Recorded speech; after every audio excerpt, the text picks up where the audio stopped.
My name is Emma, I'm 31, and I found out my husband was sleeping with my own sister from a text she sent me while I was in the delivery room. Before I tell you how I used my old, forgotten high school blog to expose their entire web of lies to the world, do me a favor and let me know where you're watching from in the comments below. The pain was a white-hot star exploding behind my eyes. Every muscle in my body clenched into a knot of pure agony, and for a timeless second, the world ceased to exist. Then, blessed release. In the brief, breathless peace that followed, the steady, rhythmic beeping of the fetal heart monitor was the only anchor in my sterile, cold reality. My hand, clumsy and swollen, fumbled for my phone on the bedside table. I just needed to hear Nathan's voice. This was it. The moment we had been waiting for, the birth of our first child, and he wasn't answering my calls. My last 5 had gone straight to voicemail. My thumb, slick with sweat, finally managed to swipe the screen to life. It glowed with a cruel brightness. No missed calls from him. But there was a message notification. From Vanessa. My sister. A painful lurch in my chest. Why would she be texting me now? Of all times? Our relationship was complicated. That was the polite way of putting it. The honest way was that it was a toxic, one-sided rivalry I had spent my entire life trying to escape. I tapped the notification open. It wasn't words, not at first. It was a picture. A selfie. My sister, Vanessa, was smirking at the camera, her hair artfully tousled. She was propped up against pillows I recognized with a sickening jolt. The slate-gray silk pillows from our master bedroom. My pillows. In my bed. And lying next to her, mouth slightly agape in a deep sleep, was my husband, Nathan. My breath caught in my throat. It felt like the air was being vacuumed out of the room, like the walls were closing in. Below the picture, a single line of text burned itself onto my retinas. Good luck being a single mother. Another contraction, more powerful than any before, ripped through my body. But this time, the physical pain was a distant, muted echo. It was nothing compared to the shatteringly cold, precise stab of betrayal that pierced my soul. In that instant, something inside me didn't just break, it atomized. And right as that happened, a new sound cut through the beeping and my own ragged breathing, the first, sharp, furious cry of my daughter. A nurse, a blur of blue scrubs, placed her on my chest, a warm, wailing, impossibly small bundle of life. I looked down at her perfect, crumpled face, her tiny fists waving in the air. As she quieted against my skin, the hot, salty tears of a new mother streamed down my face, mingling with something else. Not just grief. Not just white-hot fury. It was clarity. A cold, hard, terrifyingly calm clarity. This wasn't an ending. This was a declaration of war. A few days later, I was a ghost haunting my childhood bedroom at my parents' house. The scent of my mom's lavender potpourri and the faint, dusty smell of old books were a strange comfort against the screaming chaos in my head. My daughter, Aurora, slept peacefully in a borrowed bassinet beside me, oblivious. My world had shrunk to these 4 walls, to the monumental task of putting one foot in front of the other while my heart lay in pieces on the floor. My dad, his face a grim mask, had helped me pack a few essential boxes from the house I once shared with Nathan. Now, I was numbly sorting through them, trying to locate some piece of myself in the wreckage. My fingers closed around something hard and metallic at the bottom of a box. I pulled it out. A swimming medal, its gold paint peeling slightly at the edges. First place, 100-meter freestyle. I was 14. The memory didn't just surface, it dragged me under. The sharp, clean smell of chlorine, the echoing roar of parents in the stands, the sheer, burning joy of my fingertips touching the wall first. I remembered scrambling out of the pool, gasping and triumphant, looking for my family. And I found them. My dad giving me a thumbs up. And my mom, a few feet away, trying to console Vanessa. My sister, a year older, had ripped off her swimming cap and thrown it on the wet concrete after finishing 4th. Her face wasn't just disappointed. It was venomous. Later that night, I overheard her screaming at my mom in the kitchen. "It's not fair. Why is she always better? Why do you always praise her?" My mom's placating voice followed. "It's not a competition, sweetie. We're proud of both of you." But it was always a competition for Vanessa. The day I got that medal was the day I truly understood her game wasn't about her winning, it was about me losing. I tossed the medal back into the box as if it were hot. I couldn't deal with that memory. I kept digging. My old laptop. A brick by today's standards. On a strange, masochistic whim, I found the charger and plugged it in. It whirred to life with a groan that sounded like a dying animal, and the old home screen flickered on. The background was a cheesy logo I'd designed in MS Paint, a palm tree and a setting sun, with the words Emma's Escapes. My high school blog. A wave of nostalgia, so painful it almost made me sick, washed over me. I remembered the absolute thrill of hitting 3,000 subscribers. I remembered my best friend, Chloe, squealing with me on the phone when I landed my first paid partnership with a small travel gear brand.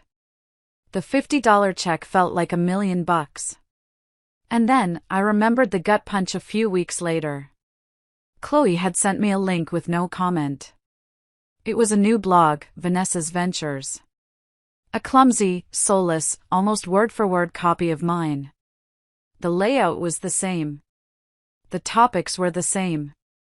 A post I'd written about 5 tips for budget travel in California was rewritten by her as 5 ways to see California on the cheap. It fizzled out in a month, but the message was clear: anything I had, she felt entitled to take. Closing the laptop with a snap, my hand landed on a small, silver-plated frame at the bottom of the box.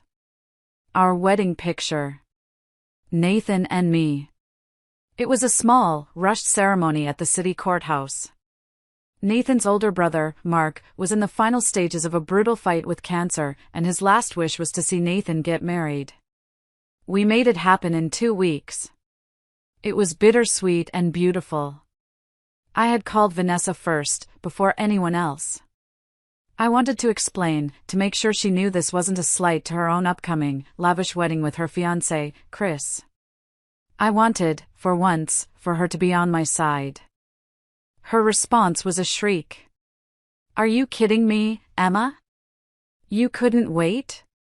You just had to get married first? You can't stand to see me happy for 1 second, can you? You always have to steal my thunder." She had hung up before I could even reply, leaving me holding the phone, my heart a lead weight in my chest. Her own marriage to Chris imploded less than a year later when he discovered she'd been cheating on him. I guess patterns were hard to break. I stared at the photo of the smiling man I thought I knew, the man who was now my sister's problem. Chloe walked in then, carrying 2 mugs of steaming tea, her face etched with concern. She didn't say a word, just sat on the bed next to me and looked at the mess of memories scattered on the floor. She'd seen it all, every jealous jab, every act of sabotage. She was the only one who truly understood the depth of the rot. Nathan showed up a few days later. He materialized in the doorway of my parents' living room like a bad dream, looking thin, disheveled, and hollowed out. My dad stood like a sentinel by the fireplace, his arms crossed, radiating pure menace. My mom, ever the conflict avoider, just vanished into the kitchen, the clatter of pots and pans her only comment. "Emma," he started, his voice a pathetic rasp. "Can we please just talk?" I looked at him, my face a carefully constructed mask of neutrality. Inside, a frozen tundra. I felt nothing. It was terrifying, that emptiness where my love for him used to be. He took my silence as an invitation to spew his poison. He talked and talked, his words a river of excuses. He talked about Mark's funeral, about the crushing, suffocating weight of his grief. He said he was lost, drowning in a sea of black, and then I, so consumed by the difficult pregnancy, by the constant nausea of my hyperemesis gravidarum, couldn't see it. I was a wreck, Em. A complete mess. You were so sick, so focused on the baby. I felt like I was completely alone. And then he delivered the line that sealed his fate, the line that he thought was his absolution. Vanessa, she just got it. She was just there. She listened. She understood what I was going through after losing Mark. He was trying to paint a picture of two poor, grieving souls finding tragic comfort in each other's arms. He didn't seem to understand what he was really painting, a portrait of the two weakest, most pathologically selfish people I had ever known, using a good man's death as a cover for their sordid, cheap affair. He was desecrating his own brother's memory. He finally ran out of words, staring at me with those sad, puppy dog eyes, waiting for, what? Forgiveness? A screaming match? A hug? I let the silence stretch, letting him stew in the filth of his own confession. I let him see the absolute lack of emotion on my face. When I finally spoke, my voice was unnervingly low and steady. It didn't even sound like my own. Your grief doesn't give you a free pass, I said, looking him straight in the eye, watching him flinch. It doesn't give you the right to betray me in my own bed while I'm in a hospital, bringing your child into this world. Our child. I let that hang in the air, a sword between us. We are getting a divorce. I've already spoken to my lawyer. She will be in touch with you about custody arrangements and child support. Now, I want you to get out of my parents' house and out of my life. He looked genuinely stunned, as if he truly believed his sob story was a magic key that would unlock my forgiveness. He opened his mouth to argue, to plead, but one look from my dad, a look of such pure, cold fury that it could have frozen fire, made him snap it shut. He turned and walked out the door, a ghost leaving a house he no longer belonged in. The weeks that followed were a surreal blur of legal consultations and sleepless nights. My life became a monotonous cycle of feeding Aurora, changing diapers, rocking her to sleep, and then staring at the ceiling, my mind a maelstrom. My lawyer, a sharp woman named Sarah, was methodical. We talked about custody, about a fair child support agreement based on Nathan's salary, about the division of assets. I was functioning. I was efficient. But I was numb. One night, after finally getting a colicky Aurora to sleep, I felt the damn wall inside me, the one I'd so carefully constructed, begin to tremble. I stumbled into the downstairs bathroom, locked the door, and slid down the cool tile wall, wrapping my arms around my stomach. And I finally let go. The sobs were silent, violent things that shook my entire body. All the pain, the raw humiliation, the screaming injustice of it all, came pouring out in a flood of soundless tears. I didn't even hear Chloe come in until I felt her arms wrap around my shoulders. She just held me, letting me break, not offering empty platitudes, just being a solid, unwavering presence in the storm. When the tears finally subsided into shuddering breaths, she looked at me, her eyes fierce in the dim light. Okay, she said softly, her voice firm.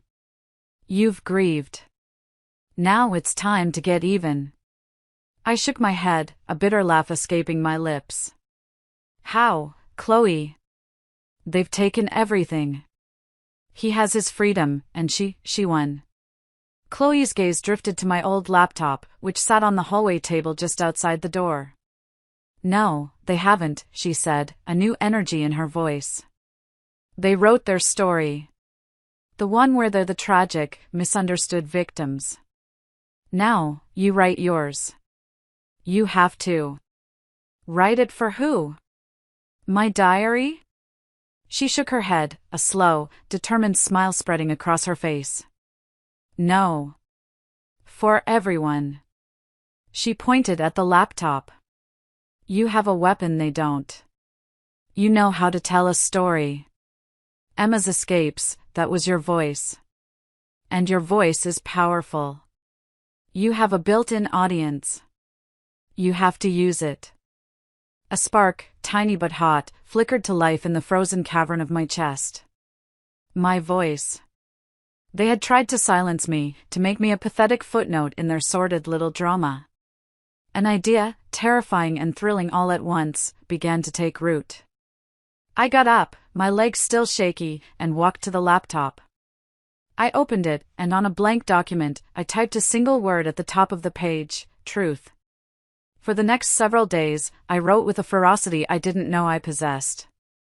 I poured everything out, not as a weeping victim, but as a meticulous journalist documenting a crime.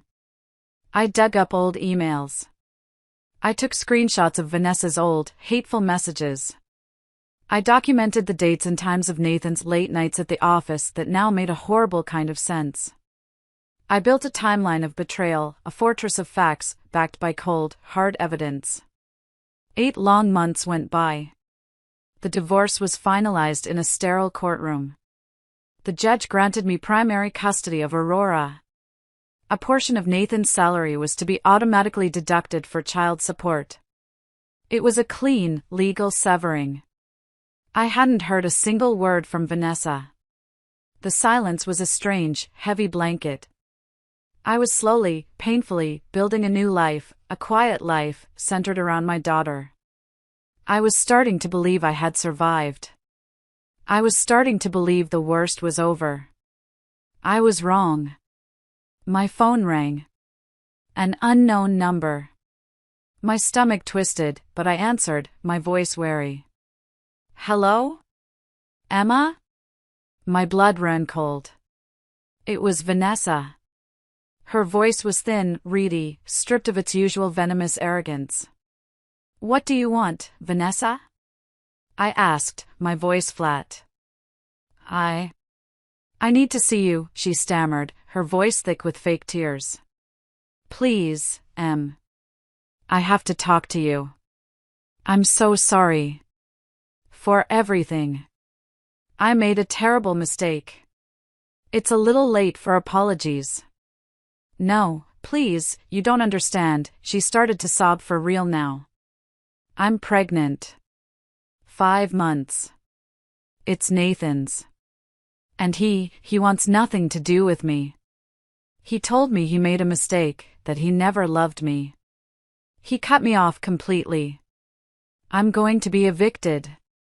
I have nothing, Emma. Nothing. The desperation in her voice was pathetic. It was a raw, selfish panic. She wasn't sorry she had betrayed me.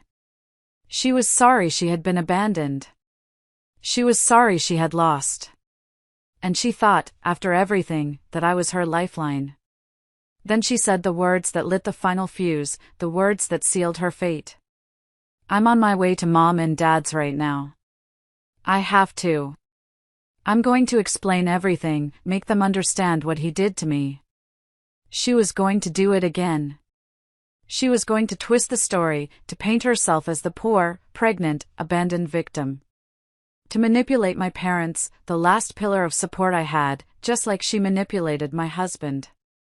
A cold, terrifying calm washed over me. The war wasn't over. It had just entered its final stage. Okay, Vanessa, I said, my voice dangerously sweet. You want to talk? Let's talk. I hung up the phone and looked at Chloe, who had been listening, her eyes wide with fury. She's on her way here. She said she'll be here in an hour. Then we have an hour, I said, my fingers already flying to my laptop. The document I'd titled Truth was ready. It was time for the world to read it. The next hour was a blur of focused adrenaline. Chloe was my mission commander, a fierce general in this domestic war. Check that spelling. Is this photo too much? She asked, pointing at the screenshot of Vanessa's text in the delivery room. No, I said, my voice hard as steel. It's the truth. The world needs to see it. We worked side by side, a frantic, focus team. I polished the final paragraphs while Chloe, a PR whiz, compiled a list. Online communities for single mothers. Forums for people recovering from infidelity. The email addresses of a few online journalists and columnists she knew. This wasn't just going to be a blog post. It was going to be a targeted detonation. With my heart pounding in my ears, I navigated to my old blog's dashboard. It looked so innocent, so full of my younger self's optimism. I copied the text, uploaded the screenshots, the receipts, the evidence. And then I wrote the title, a direct refutation of the lie they had created. My husband slept with my sister while I gave birth, but that's not the whole story. I read a few paragraphs aloud to Chloe, my voice shaking slightly. For 15 years, I lived in the shadow of my sister's jealousy. It was a quiet poison, 1,000 tiny cuts. When I succeeded, she soured. When I was happy, she schemed. I dismissed it as sibling rivalry, a narrative my family found convenient. I was wrong. It wasn't rivalry. It was a long, patient campaign of psychological warfare. He told me he was grieving. He told me she understood his pain. What they called understanding, the world calls adultery. What they called a mistake, I call a conspiracy to shatter a family at its most vulnerable moment. This is not a story of a simple affair. This is a story of a calculated betrayal, delivered with a smirk via text message to a woman in labor. My finger hovered over the publish button. Chloe put her hand on my shoulder, a grounding weight. Ready? I took a deep breath, sucking in all the pain and fury of the last 8 months. I am. I clicked. At that exact moment, the doorbell rang. Chloe and I exchanged a look of pure, electric adrenaline. She grabbed her phone. I'm sending the link out. Now. We walked out of the bedroom and stood at the top of the stairs. My dad was heading for the door. My mom was coming from the kitchen, wiping her hands on her apron, a worried look on her face. As my dad pulled the door open to reveal Vanessa, her face puffy and arranged into a mask of tragic sorrow, my parents' phones buzzed simultaneously on the hall table. A text from Chloe, with the link. Vanessa stepped inside, opening her mouth to launch into her carefully rehearsed sob story. Mom, Dad, I had to come, She stopped dead. My parents weren't looking at her. They were staring at their phones, their faces morphing in slow motion from confusion to disbelief, then to a horrified, sickening understanding. My dad's face went pale, then flushed a deep, dangerous red. He looked up from his screen, his eyes finding mine across the room. I gave a single, almost imperceptible nod. He then turned his gaze back to Vanessa. The fatherly concern that had been on his face moments ago had vanished, replaced by a look of such profound disgust and icy disappointment that Vanessa physically recoiled. She had walked in expecting a sympathetic audience. Instead, she had walked into a courtroom where the verdict had already been delivered. The silence was absolute, a crushing weight, broken only by her own ragged, panicked breathing. Her story was dead before she could even speak a word of it. The aftermath was swift and brutal. My father, in a voice I had never heard him use before, told her to get out of his house and not come back. She didn't scream or fight. She just stumbled out, a dazed, broken look on her face. The power she'd wielded over our family her entire life had been dismantled in a single, digital moment. That night, my phone held a new message. Not a text, but a long, rambling, unhinged voicemail from Vanessa. It was a tempest of tears, accusations, and shrieking self-pity. How could you do this to me? To your own sister. You ruined my life.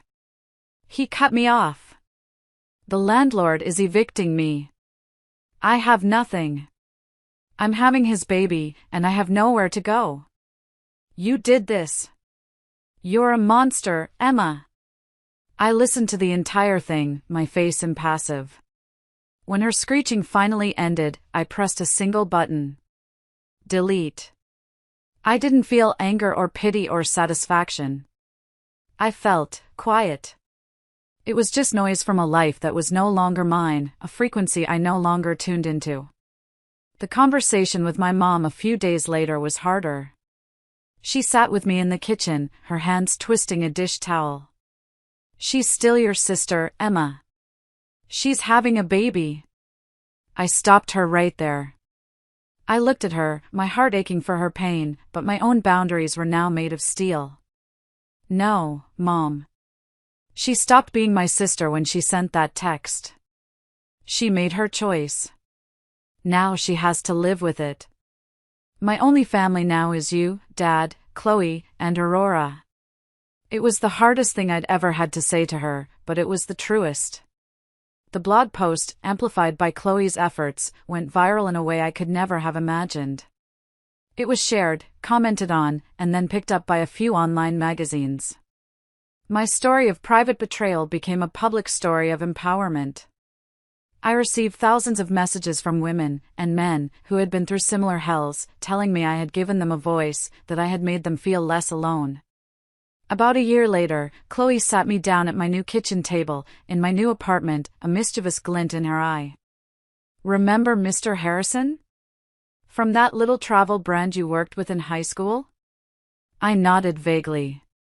"Yeah, I think so. Well, he's a big-shot executive at a major media company now. One of the articles about your blog post landed on his desk. He was my first call when I sent out the links. He remembered you. He said he was always impressed by your writing. He wants to talk to you." That talk turned into an offer. They didn't just want me to write. They wanted me to develop and host a new podcast series. The topic, Reclaiming Your Narrative.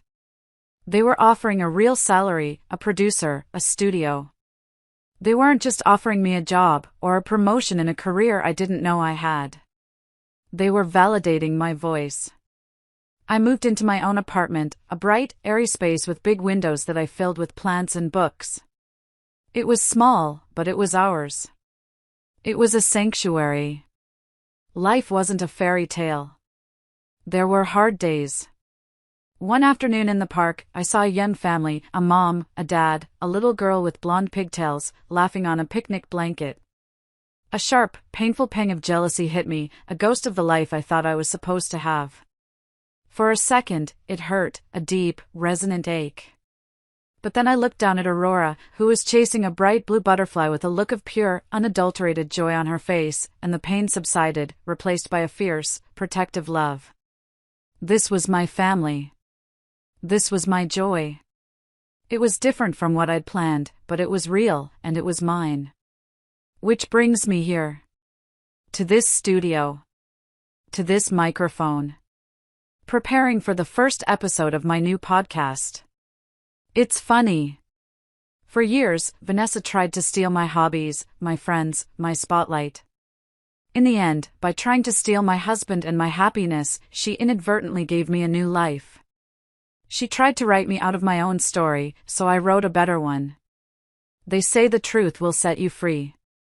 What they don't tell you is that sometimes, you have to burn down the prison of lies first, just to find the door.